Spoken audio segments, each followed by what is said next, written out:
Hola, mi nombre es Rebeca Marval, soy estudiante de Ingeniería Química en el Politécnico Santiago Mariño y en esta oportunidad me corresponde hablar sobre las propiedades físicas, químicas y reacciones fundamentales de las aminas, amidas, los nitritos y los derivados azufrados. Empecemos primero con las aminas. Propiedades físicas.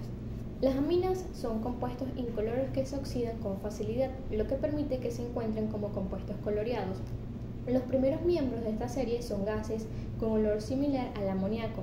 A medida que aumenta el número de átomos de carbono en la molécula, el olor se hace similar al del pescado descompuestos. Las aminas aromáticas son muy tóxicas y se absorben a través de la piel. La solubilidad. Las aminas primarias y secundarias son compuestos polares capaces de formar puentes de hidrógeno entre sí y con el agua. Esto los hace solubles en ella. La solubilidad disminuye en las moléculas con más de 6 átomos de carbono y en las que poseen el anillo aromático. El punto de ebullición. El punto de ebullición de las aminas es más alto que el de los compuestos apolares que presentan el mismo peso molecular de las aminas. El nitrógeno es menos electronegativo que el oxígeno. Esto hace que los puentes de hidrógeno entre las aminas se den en menor grado que en los alcoholes. Así, la etilamina hierve a 17 grados centígrados, mientras que el punto de ebullición del etanol es de 78 grados centígrados. Tanto las aminas primarias como las secundarias tienen un átomo de hidrógeno unido a un átomo de nitrógeno, como está aquí. Las aminas terciarias, que son estas que están acá, únicamente aceptan enlaces de hidrógeno, puesto que no tienen un átomo de hidrógeno unido a sus átomos de nitrógeno, lo que explica su bajo punto de ebullición, que sería este 3 grados centígrados que se presentan acá. Ahora bien, en cuanto a las propiedades químicas de las aminas, estas son semejantes a las del amoníaco. Al igual que son sustancias básicas, son aceptores de protones según la definición de Browns-Lowry. Las aminas son compuestos polares, ya que el grupo amino, NH2, por tener un átomo de nitrógeno electronegativo, contribuye al momento dipolar de la molécula.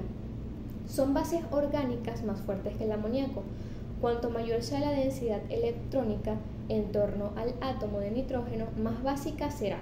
Es decir, desprotonará más rápidamente los ácidos del medio. Poseen un leve carácter ácido en solución acuosa. Las aminas, a diferencia del amoníaco, arden en presencia de oxígeno por tener átomos de carbono. Por ejemplo, la lidocaína, un anestésico local que es insoluble en agua como amina libre, después de combinarse con el ácido clorhídrico, forma un clorhidrato de lidocaína el cual es soluble en agua.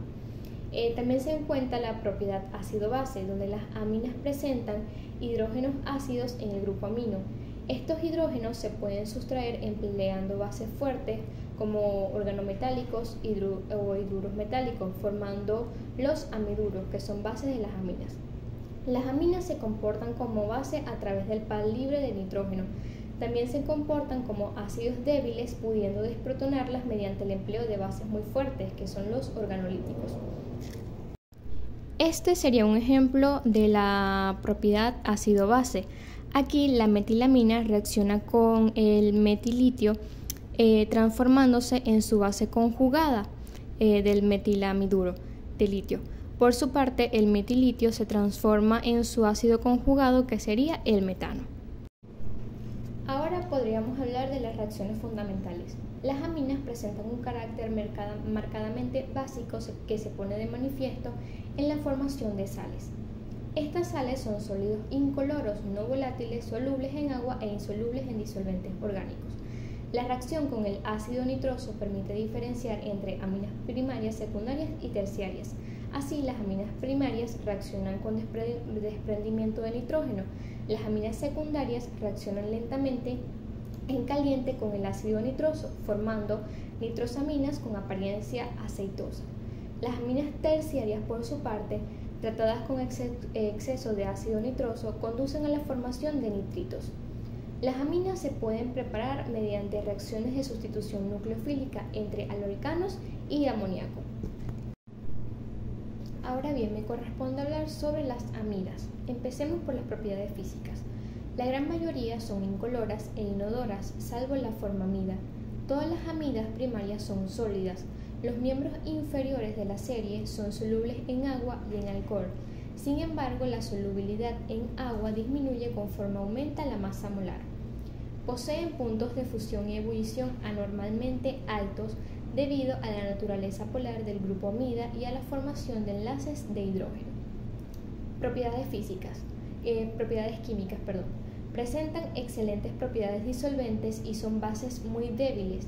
Las amidas constituyen el término intermedio de hidratación entre los nitrilos y las sales amónicas de los ácidos. Se hidratan por acción de los ácidos minerales o de los álcalis diluidos y se transforman en ácidos grasos. Esta propiedad característica de ciertos cuerpos que consisten en poder formar en distintas condiciones el catión o el anión de una sal, constituye el carácter anfótero de los mismos. Por acción del hipoclorito o del hipobromito de sodio, las amidas se transforman en aminas. El átomo de carbono de la amida se elimina en forma de anhídrido carbónico. Las reacciones fundamentales de las aminas son la hidrólisis ácida o básica, donde la amida se hidroliza en medio básico formando un carboxilato de metal o en medio ácido formando un ácido carboxílico. La deshidratación. En presencia de un deshidratante como el cloruro de tionilo o pentóxido de fósforo se produce un nitrilo. La reducción. Las amidas pueden reducirse con hidruro de litio o aluminio a aminas. Y la transposición de Hofmann. En presencia de halógeno en medio básico se produce una compleja reacción que permite la obtención de una amina con un carbono menos en su cadena principal. El siguiente punto a tratar sería el de los nitritos. En cuanto a sus propiedades físicas, casi todos los nitritos son sólidos de apariencia cristalina. Muchos son de colores blanquecinos o amarillentos, aunque los hay coloridos si contienen cationes de metales de transición. Por otro lado, los nitritos orgánicos en su mayoría son líquidos volátiles altamente inestables y explosivos. En cuanto a sus propiedades químicas, se encuentra la basicidad. Esta basicidad es intrínseca para todas las sales de nitrito, ya que depende de este y no de los cationes que lo acompañan. Sin embargo, estos cationes y sus interacciones con el nitrito sí afectan las solubilidades de las sales de nitrito en el agua y otros solventes polares. Siguiendo con las propiedades químicas de los nitritos, se puede decir que los nitritos orgánicos, a diferencia de los inorgánicos, no son compuestos iónicos sino covalentes. Están formados, por lo tanto, de moléculas, las cuales se caracterizan por tener un enlace, que sería este que está acá, donde la R puede ser un grupo alquílico o aromático. En cuanto a las reacciones fundamentales, las reacciones de los nitritos varían dependiendo de qué cationes acompañan al NO2 o si se trata de un nitrito orgánico, que sería este que tenemos acá. En términos generales, los nitritos pueden descomponerse, oxidarse o reducirse a óxidos metálicos, como estos que tenemos acá, e inclusive a gas nitrógeno, que sería este que tenemos acá. Ahora bien, como punto final tenemos los derivados azufrados. Sus propiedades físicas. A menudo estos se asocian con malos olores, pero muchos de los compuestos más dulces conocidos son derivados organosulfurados. Las sulfonamidas tienden a ser mucho más solubles en pH alcalino que en pH ácido. Los compuestos orgánicos de azufre volátiles también contribuyen características de sabor sutiles para el vino, frutos secos, queso cheddar, chocolate, el café y sabores de frutas tropicales. En cuanto a sus propiedades químicas, los tioles son más nucleofílicos, más ácidos y se oxidan con mayor facilidad que los alcoholes. Los ácidos tiocarboxílicos son estructuralmente similares a los ácidos carboxílicos, pero presentan más acidez. Los ácidos sulfónicos son ácidos fuertes que son típicamente solubles en disolventes orgánicos. Las tiocetonas no cubiertas estéricamente son típicamente inestables. Tales compuestos tienden a formar polímeros o anillos. Los ácidos sulfónicos son generalmente ácidos mucho más fuertes que sus contrapartes carboxílicas y tienen la tendencia única de unirse a proteínas y carbohidratos fuertemente. En cuanto a las reacciones fundamentales de los derivados azufrados, mientras que los éteres son generalmente estables, los tioéteres se oxidan fácilmente a sulfóxidos, los que pueden ser oxidados más aún a sulfonas. Los oxidantes típicos incluyen a los peróxidos.